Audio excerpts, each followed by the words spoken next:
I keep on going to these Mission Impossible movies, expecting like people to lose, missions, and it never happens. I'm always disappointed. Anyway, I watched Mission Impossible: The Final Reckoning, which is a sequel to Mission Impossible: The Dead Reckoning, which came out in 2023, and that was my movie of the year. I thought it was really good, and that was the first Mission Impossible movie I've watched.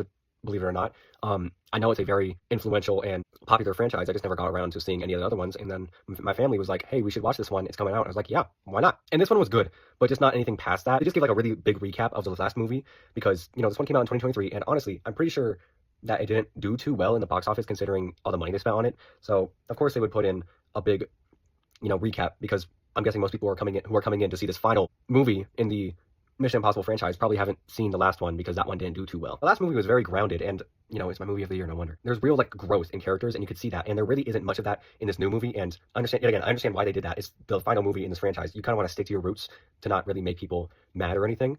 But this is a sequel to the last movie, along with it being the final Mission Impossible movie. So really, I was coming into this movie wanting more of what I got the last time, and I really didn't get that. They have a bunch of cameos, or at least what I would have to assume are cameos and callbacks to other Mission Impossible movies, which I honestly didn't assume that all of the movies were connected, but apparently they are. And you have like descendants of like characters from those older movies, and just straight up those characters themselves. And like I could tell when they're like showing a cameo, just I don't know who they are because I've only seen the last one. Yes, I understand why they put all those cameos. It's the final one. Why not do that? But like just they didn't land for me. That's it. And just like every single Mission Impossible movie, the set pieces are amazing. The submarine scene, like there wasn't any like really loud music. It was just Ethan in the submarine that we have seen in the last movie, and it's been building up to this point of seeing the submarine with the dead people in it and with the AI in it. It's really cool. And the submarine starts like tilting and like turning and then eventually falling off of the cliff in the sea.